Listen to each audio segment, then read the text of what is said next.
Chapter 21. Now these are the ordinances which you shall set before them. If you buy a Hebrew servant, 6 years he shall serve, and in the 7th he shall go out free for nothing. If he come in by himself, he shall go out by himself. If he be married, then his wife shall go out with him. If his master give him a wife, and she bear him sons or daughters, the wife and her children shall be her master's, and he shall go out by himself. But if the servant shall plainly say, I love my master, my wife, and my children, I will not go out free, then his master shall bring him unto God, and shall bring him to the door, or unto the doorpost, and his master shall bore his ear through with an awl, and he shall serve him forever. And if a man sell his daughter to be a maidservant, she shall not go out, as the men servants do. If she please not her master, who hath espoused her to himself, then shall he let her be redeemed. To sell her unto a foreign people he shall have no power, seeing he hath dealt deceitfully with her. And if he espouse her unto his son, he shall deal with her after the manner of daughters. If he take him another wife, her food, her raiment, and her conjugal rights shall he not diminish. And if he do not these three unto her, then she shall go out for nothing, without money. He that smiteth a man, so that he dies, shall surely be put to death. If a man lie not in wait, but God cause him to come to hand, then I shall appoint you a place, whither he may flee. And if a man come presumptuously upon his neighbor, to slay him with guile, you shall take him from mine altar, that he may die. And he that smiteth his father or his mother shall surely be put to death. And he that stealeth a man, and selleth him, or if he be found in his hand, he shall surely be put to death. He that curseth his father or his mother shall surely be put to death. And if men contend, and one smiteth the other with a stone, or with a fist, and he die not, but keep his bed, and if he rise again, and walk abroad upon his staff, then shall he that smote him be quit, only he shall pay for the loss of his time, and he shall cause him to be thoroughly healed. And if a man smite his bondman, or his bondwoman with a rod, or he die under his hand, he shall surely be punished. Notwithstanding, if he continue a day or two, he shall not be punished, for he is his money. And if men strive together, and hurt a woman with child, so that her fruit depart, and yet no harm follow, he shall surely be fined, according as the woman's husband shall lay upon him, and he shall pay as the judges determine. But if any harm follow, then you shall give life for life, eye for eye, tooth for tooth, hand for hand, foot for foot, burning for burning, wound for wound, stripe for stripe.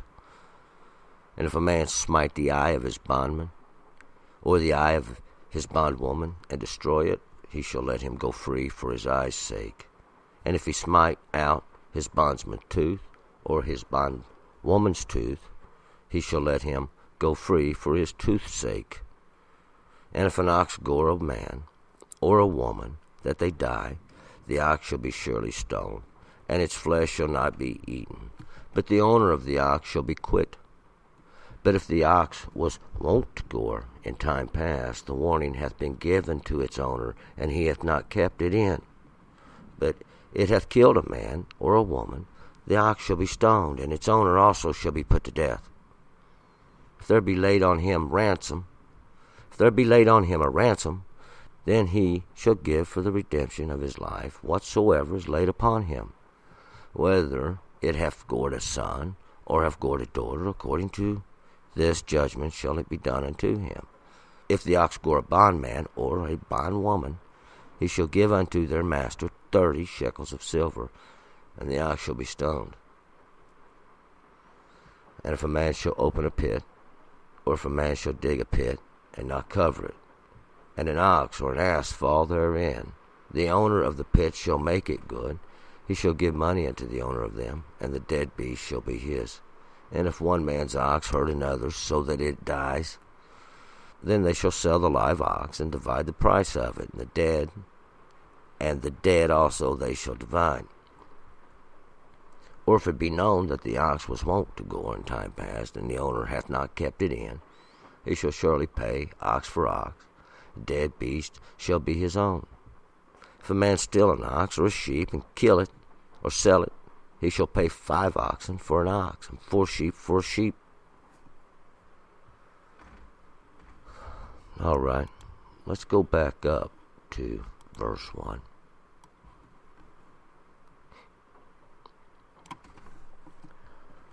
We are going to be continuing, in a sense, from the last chapter the Lord was speaking, and we received the ordinance or the statutes, or as some call them, the 10 Commandments. It's the instructions the Lord gives you. They're kind of like the foundations of instruction. They're kind of like some guidelines, something to go by, a little light in understanding, just kind of something to separate you out from the rest of the animals on the earth.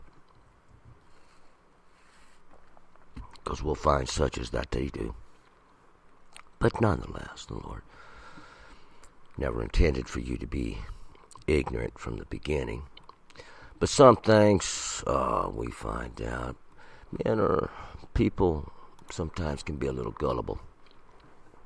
We're known to be able to be tricked or taken advantage of by illusion. Sometimes just by suitable words.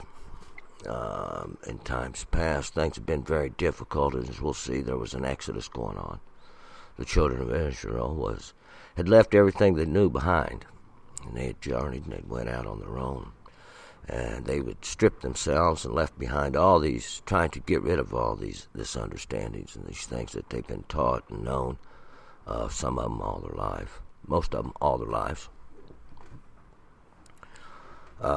Everything that they had been assimilated with for several generations. And we'll find to be stripped down to the bare understanding that common sense has within everybody is to be left without instructions. And sometimes we find ourselves, after we are, especially as a child, we know that a child goes forth with only the basic understandings to enjoy life, and there's some instruction has to be inserted on what not to do. As we find out, that's what the Lord has done. But there's an addition, as we'll see, that these ones that had come out of Egypt was left lacking. It's like they didn't know what to do at all. They was always used to somebody else making their decisions, having understanding for them. So when they come across problems, they would take them to Moses, the one that was drawn out, the one who had a little understanding, to find out was basically some common sense the Lord gives everybody. Some just refuse to exercise it, thinking they're going to get by, or maybe they become assimilated to the point that they just don't have any understanding for themselves. As we'll see, all these ordinances, as they're called, ordinance here is it's a mishpah, it's a judgment. In other words, it's kind of like these things here have already been decided. And they're just examples of what we should do. And in a like sense, we can use these, each one, sit and meditate, because there's always two decisions. When a decision goes forth, it's made between two, the one who's righteous and the one who's not, and we'll see an instruction to both. We're going to pick it up here in verse 1. Now these are the ordinances which you shall set before them. And these are the ordinances. These are the judgments. Some texts say, but these are the mishvahs, or these are the instructions, and these are the guidelines which you shall set before them. Or this is an example. We'll say these are some examples that you should use.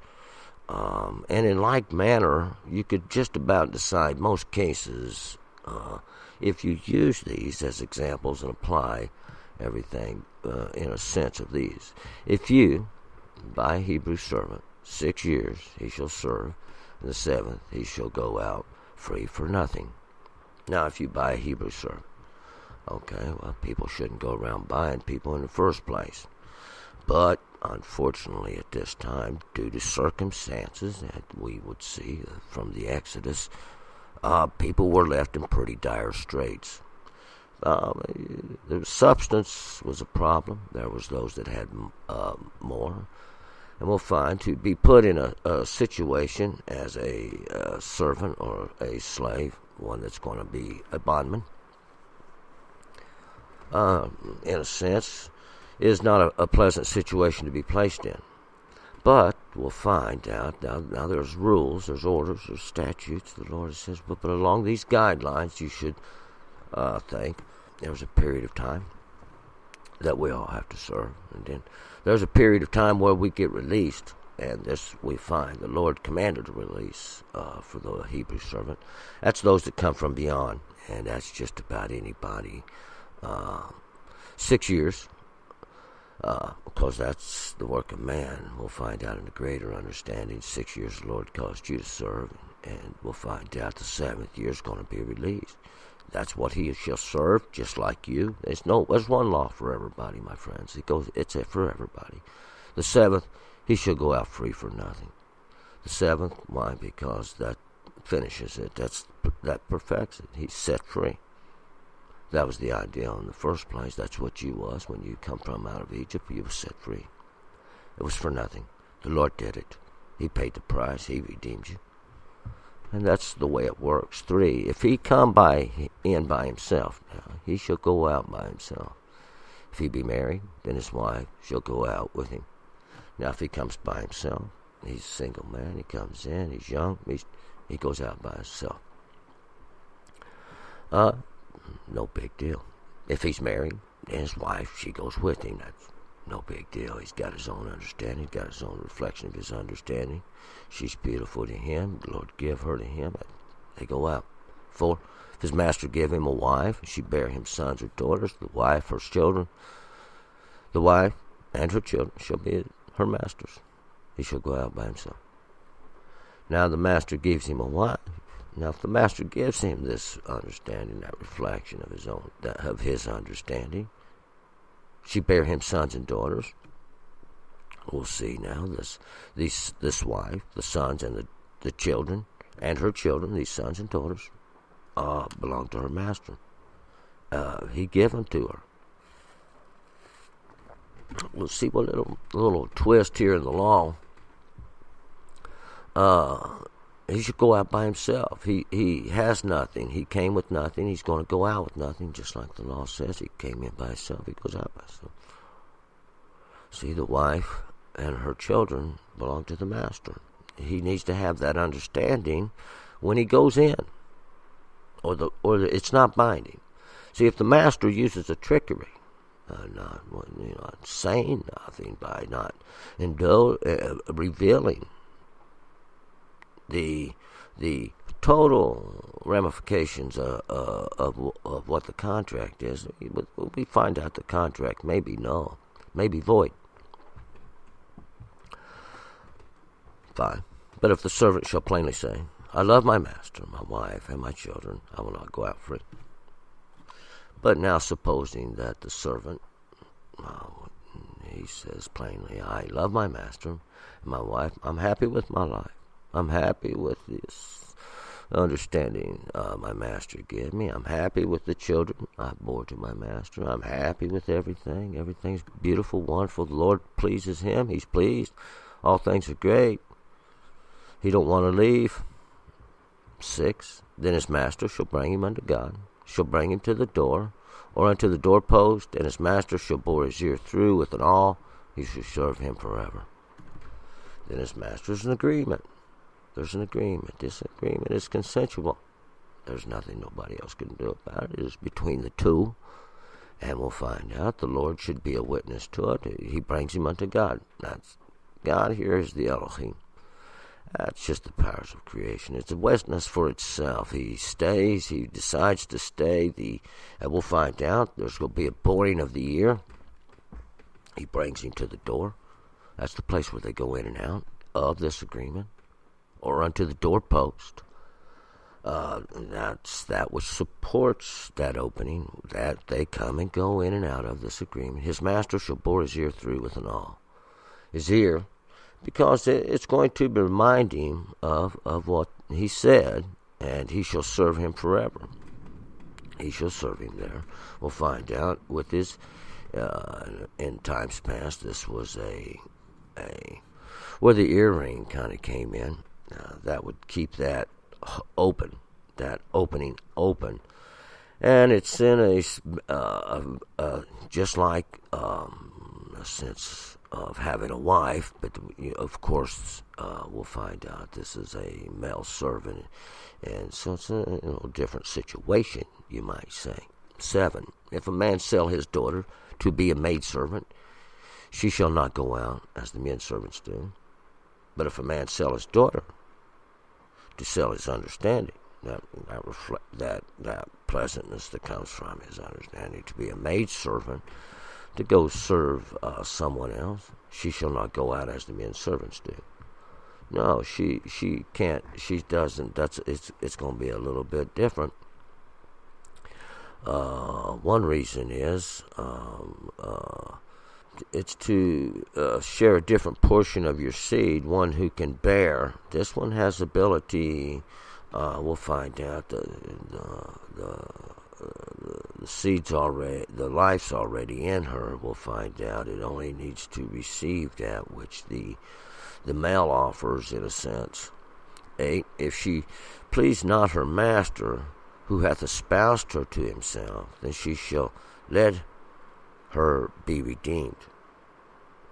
To sell her unto a foreign people, he shall have no power, seeing he hath dealt deceitfully with her.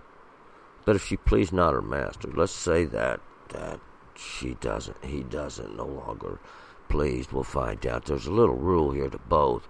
One reason we'll see the master dealt deceitfully in the first place when the Lord done had knowledge of it. That's why we have this ordinance. It's the statutes.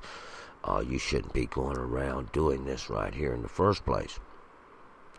One thing, just because you have a seat, as we learned from the good master, from the one who's willing to always let the servant go as any time, whenever he's ready. But it's the reminder that he was pleased. There was a time when he was pleased.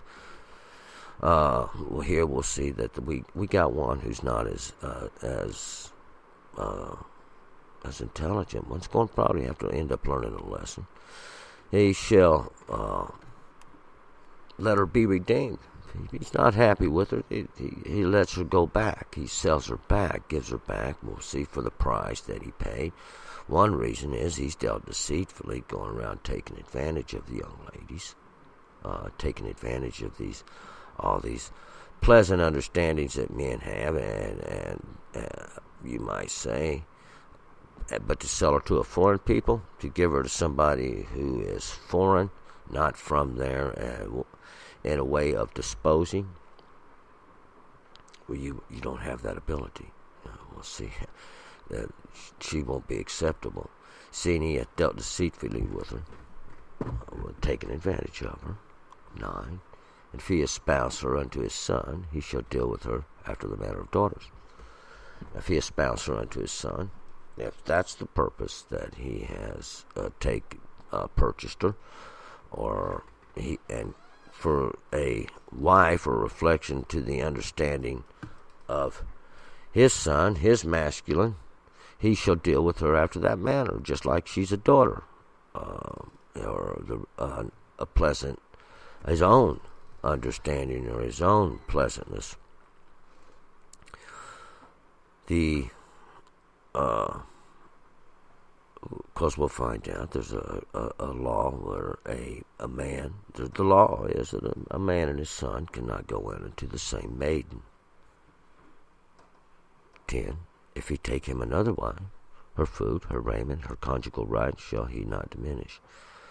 Now, if he takes him another wife, as some people say, well, he has a right to have more than one wife. That's not the way the Lord made it in the beginning. The Lord gives you one wife. He gives you your own understanding. He gives you the reflection of it. She should be the most beautiful one in your sight. That's the one the Lord give you. But now some men want to take it a step further. They aren't pleased. We'll see. Then we're still continuing in this one who's probably going up learning a lesson. He wants to take another wife. He's not happy with this first one. We'll find out. Sometimes choices, sometimes things go bad. Her food, her raiment, her conjugal rights shall he not diminish. So he's got to keep her up.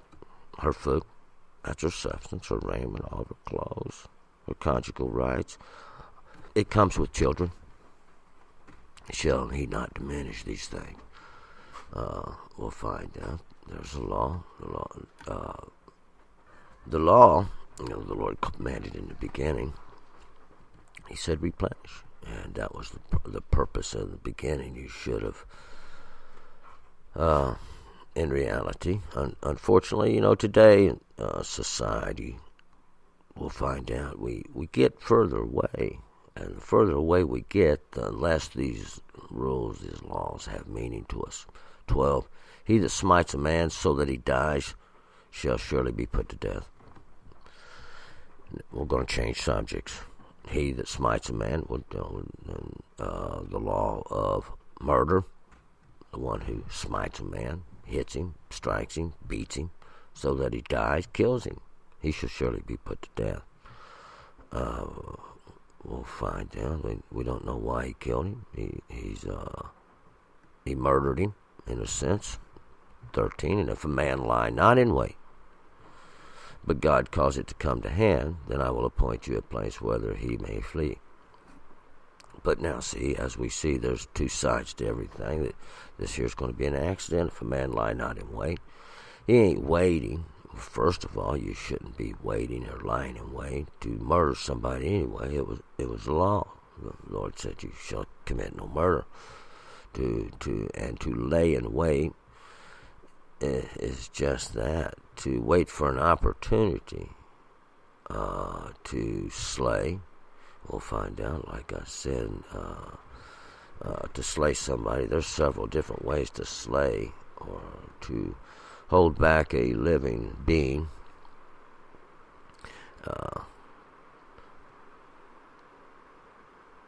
But if it's an accident, God caused it to come in hand.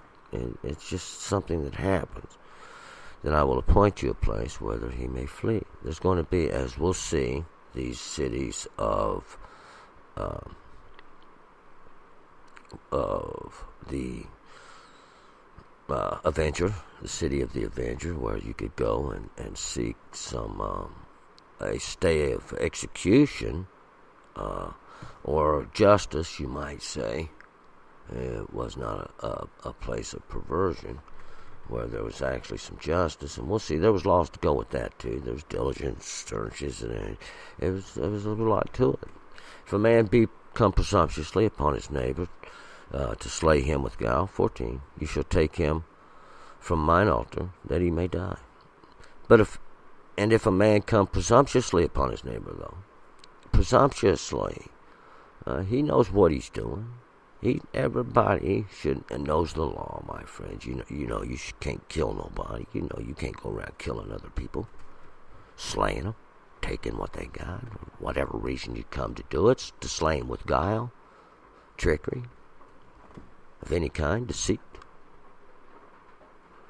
You shall take him from mine altar that he may die. To take him from mine altar, and we'll see the earth, the whole thing, is the altar of the Lord, that he may die, because that's how you get him out of here. 15, he smites his father or his mother, he shall surely be put to death. He smites his father or his mother, shall surely be put to death. Well, there'd be probably several people here wouldn't be here today. First of all, it was an ordinance. It was law number 5, and that's grace right there.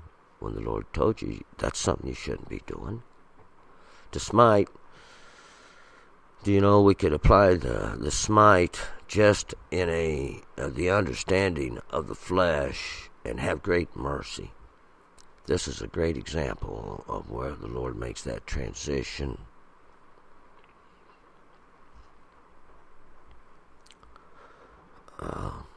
From a higher understanding to the lower understanding with mercy.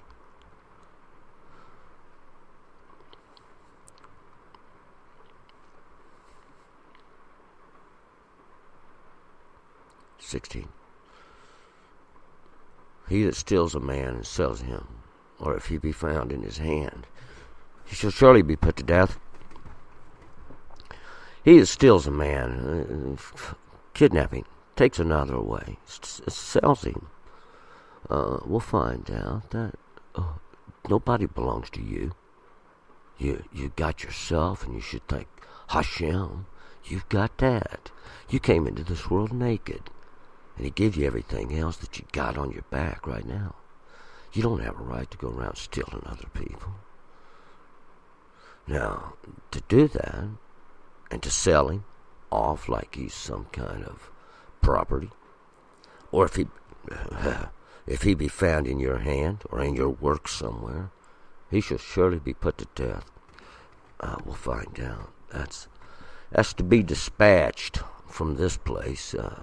Go to your just rewards. You got to get what's coming to you. You think you're better than everybody else. We'll find out the Lord. This is where we'll find out the Avenger starts coming in. You go messing with somebody else, and we'll find out they may have somebody that loves them. And this is, once again, we start getting down into the world. We have to deal with this stuff. People sometimes try to take advantage of people in lowly situations. The Lord trying to get everybody. You're somewhere in your turn. The Lord's trying to get you, come around, get you in your understanding, give you a little authority to think for yourself. Nobody has any more right to be here than anybody else. Everybody's here by request of Hashem, by the Lord Himself, or you wouldn't be here. So, to put these people to death is just to make an example. You know, sometimes there's a price to pay. You want to take somebody else's life, as that maybe, you know, there's laws, there's rules here, and we'll find out to invoke this kind of anger and this kind of judgment into the earth is a great, great sin. 17. He that curses his father or his mother shall surely be put to death. Once again, back to that law number 5. He that curses. To curse here is, you know, to cause harm, in a way, you might say, to bring down further, to cause to go down, to hurt, cause a loss, you might say, in a sense. He should surely be put to death. And once again, we got this transition the Lord has to make between the flesh and the spirit, because we'll find out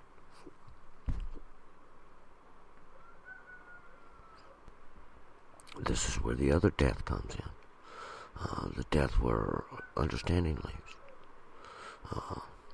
respect, you might say. If men contend and one smite the other with a stone or with his fist, and he die not, but keep his bed. So if men contend, one struggle against another, and one smites the other with a stone, or it doesn't matter if it's a rock, anything he's got in his hand. It could be a club. It doesn't matter. It's just a similitude, something we can use to give you a reference to go by. Or with his fist, he beat him, and he doesn't die, but keep his bed. Let's think maybe they had a problem one with each other. 19. If he rise again and walk abroad upon his staff, then he that smote him be quit. So if he gets up, he's able to go on, continue in life. It didn't hurt the guy. He's all right. He's got the ability to go on in life. Then the one that smote him shall be quit, and he'll be let go. We'll find out there was mercy given to the guy. Maybe he taught him a little lesson. Some people will teach you, well, he ain't got the right to do that. Well, he does got the right to do that. He's got the right to defend his house. He has the right to defend his property. He has the right to defend his life. It's anything that he chooses to say, I have the right to defend, has the right to be challenged. We'll see. In accordance with the ordinances and statutes Hashem gives, the plain common sense and logic everybody has, all things are questioned. But he shall cause him to be sure thoroughly healed. Only he shall pay for the loss of his time. He shall cause him to be thoroughly healed. So, if he causes him some kind of loss, gives him too much of a lesson, you might say, beats him because we want to deal with mercy. Yeah, the Lord's merciful. He's merciful with you. It's easier to talk things out, try to settle things peacefully, but we'll see sometimes adversity enters people. They go the other way. They don't try to take the pleasant route. They choose the not so pleasant route. And, things get out of hand, but that's the way people are. Because we'll see there's a lot of things that's not taught as children, how to properly handle situations. It all comes through the law, the Torah, the light, that little basic understanding we can build on. 20. And if a man smite his bondman or his bondwoman with a rod, and he die under his hand, he shall surely be punished. If a man smite his bondman, one that's been given to him for debt, one that's got to serve him for a period of time, says you got to let him go. Or his bondwoman is. This is both the feminine and the masculine. We'll see here. The Lord is not going to make a difference in these situations. They both have equality. With a rod, you hit him with a stick. He dies under your hand. Your works somehow. He shall surely be punished. So, this rod here can go both ways. Like I said, we've used this rod as the law of Hashem. And you got to watch how the idea is to offer guidance somehow. Somehow we get a little bit of higher understanding that somebody's going to lose control. Sometimes we have to watch what we're doing. Because he shall surely be punished. In other words, to act unjustly, to make false accusations, as we find out, can even be wrong. To act quickly, harshly, and to punish without due cause, we'll see, is not correct. 21. Notwithstanding, if he continue a day or two, he shall not be punished, for he is his money. Notwithstanding, if he continues a day, and even if he continues a day or two, we see that he goes on, he shall not be punished, for he is his money. But we'll find out there's this value here that was placed because he suffered a loss, because there was a loss suffered.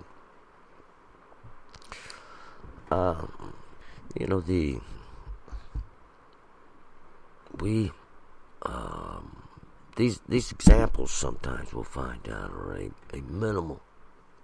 They've reduced both to a minimal existence, not only the master here we would find, but also the servant, 22.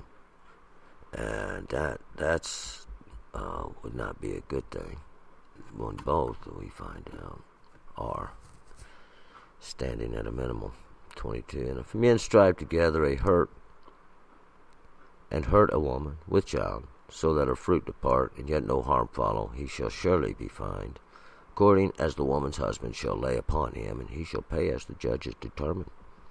And if men strive together, that's two men are fighting, hurt a woman with child.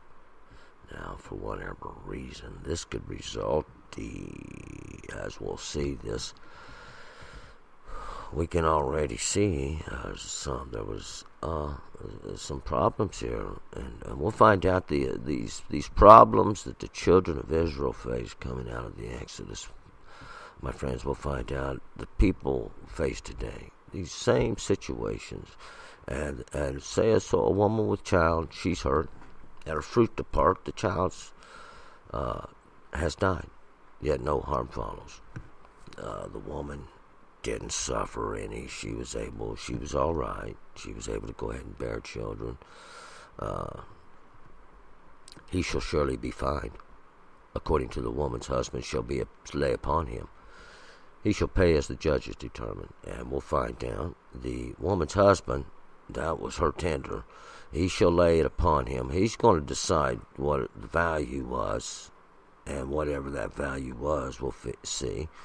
The judges shall determine. They will write that in, as we'll see. Here we set the value to life. We determine these things, and that's what we got to learn. 23. But if any harm follow, then you shall give life for life. But if any harm follow, the man she dies. Oh, she suffers some great tragedy from whatever the case was. Then you shall give life for life. You might say there's another dispatching. One sent back. Lord's going to figure out why he's back up here. He got either ebb and flow, little ebb and flow. 24, eye for eye, tooth for tooth, hand for hand, foot for foot. 25, burning for burning, wound for wound, stripe for stripe.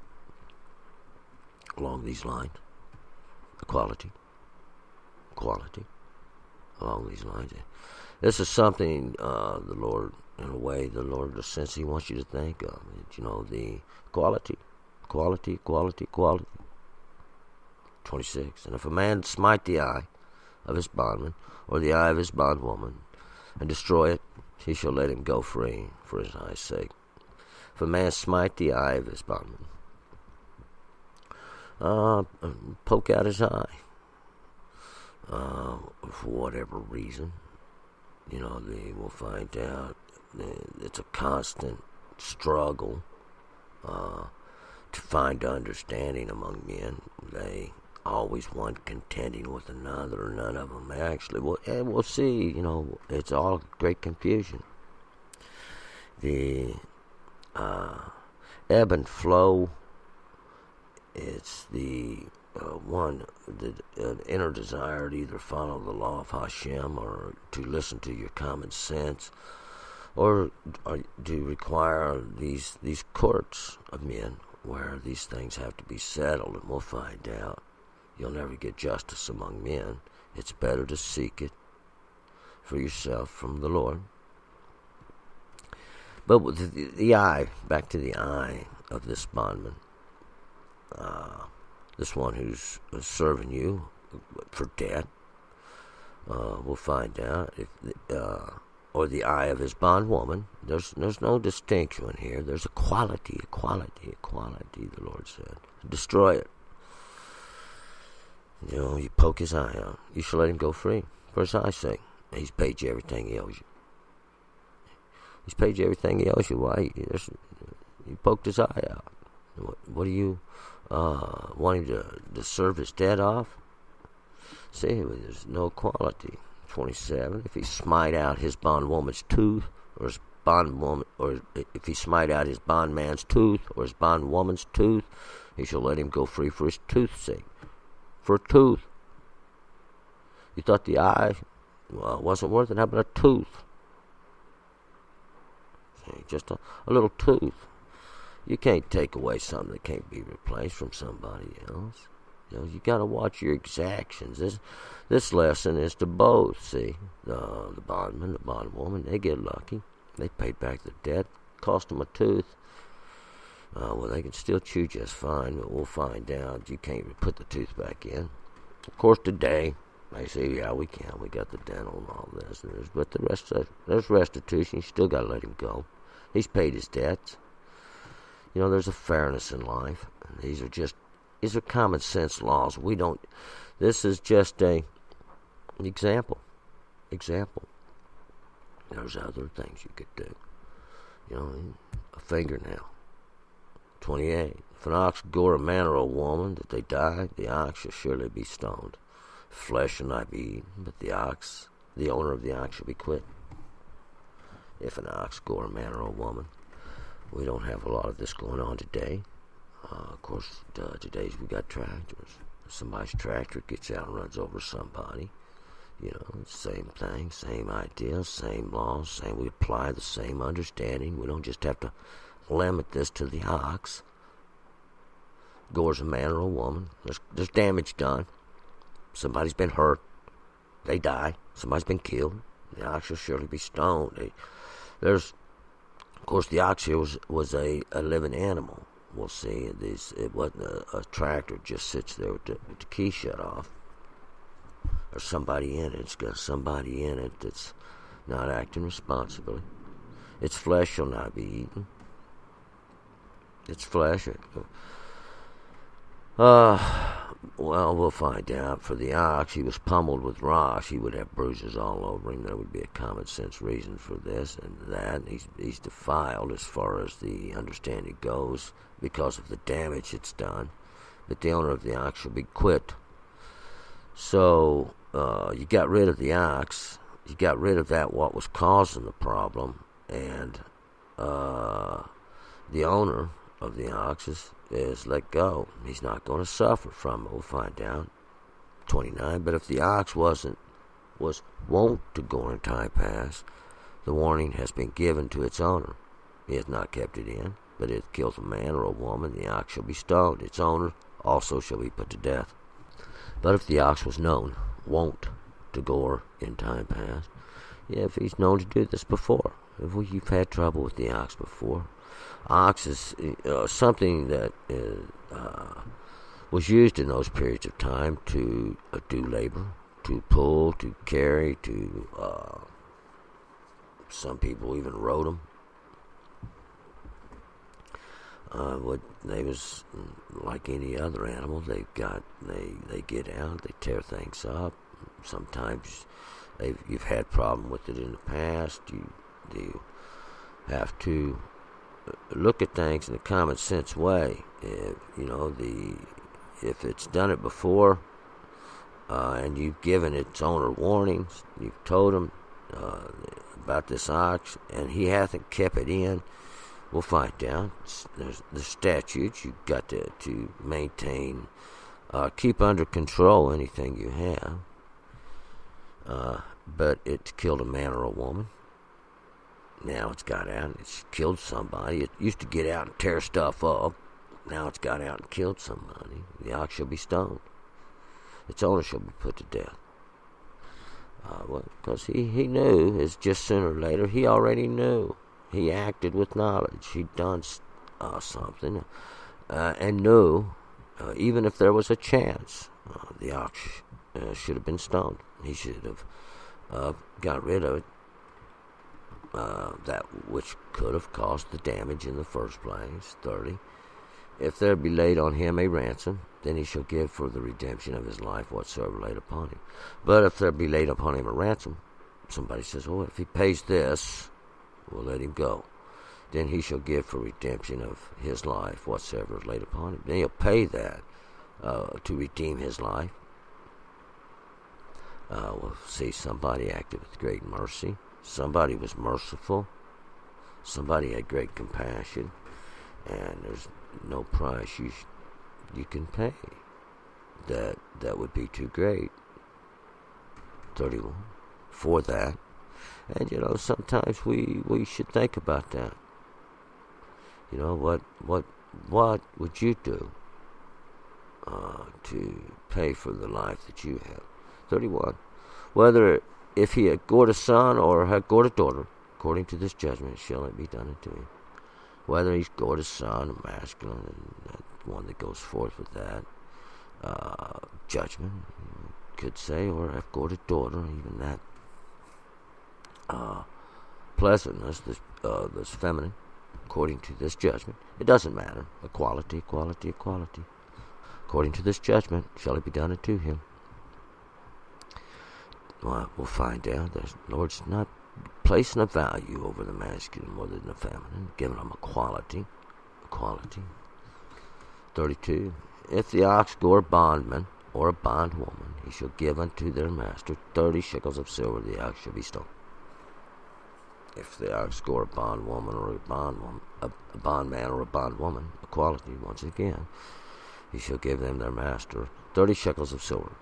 So there's a price to be paid. The value established. We'll see these 30 shekels of silver. Silver is of the lesser value. In other words, this is like a minimum that you can use, these 30 shekels. Well, the 30 shekels is not much. A shekel is a measure. It's a weight that's determined by commerce or by the temple, those that are in charge of justice and righteousness, and over that, God holds them accountable greatly. We'll find out these that have to determine this fairness, that the guidelines or statutes that we use to conduct everyday life.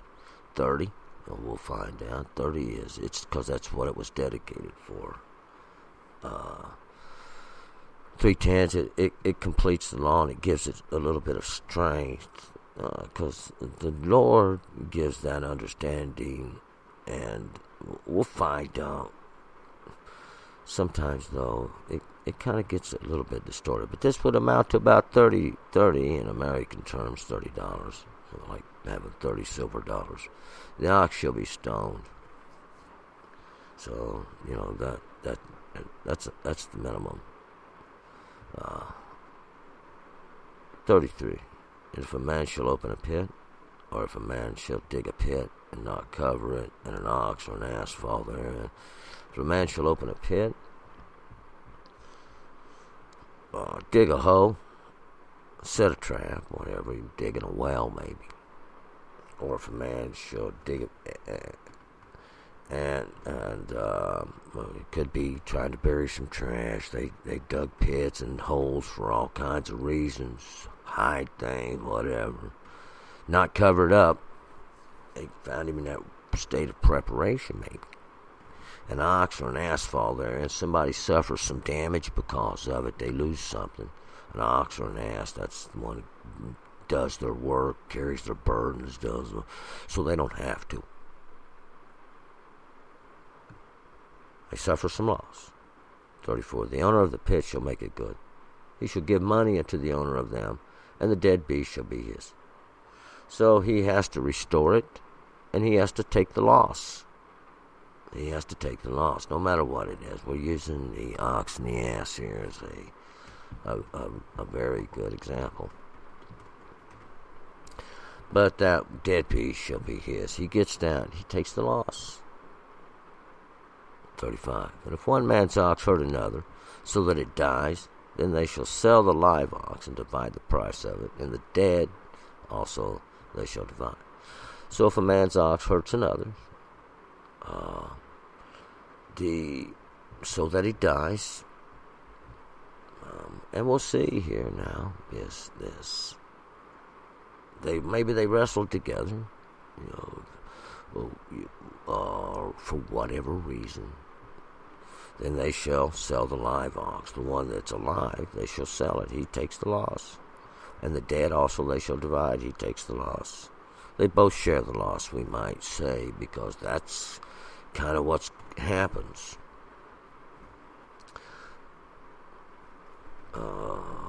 Both got half an ox.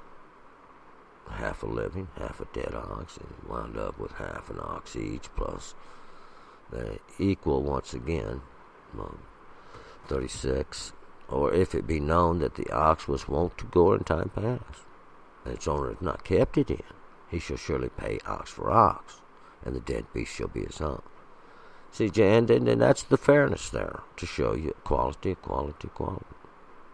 Because if the ox was known in times past and got out before, tore things up, we've talked about that ox.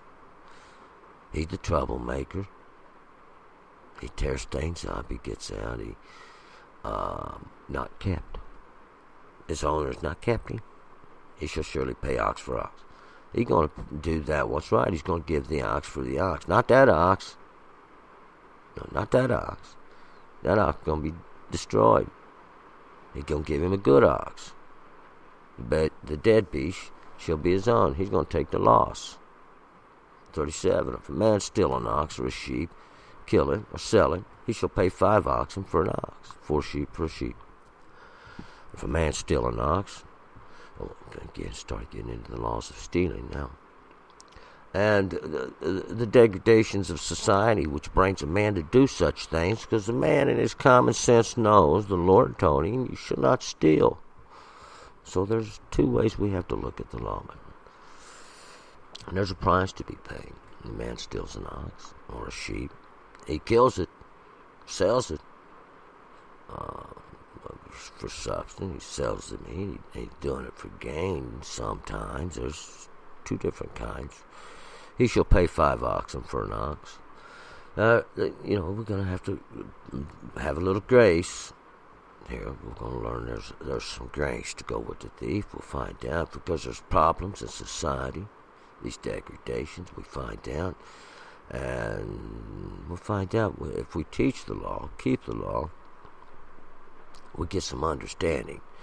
And these 4 sheep for a sheep, because it's all about the work of the Lord, even these sheep, for these sheep here. When we learn how to tend the flock, that we find that there's a proper price to pay for everything that's done. Let's move forward. Exodus chapter 22. Turn and return.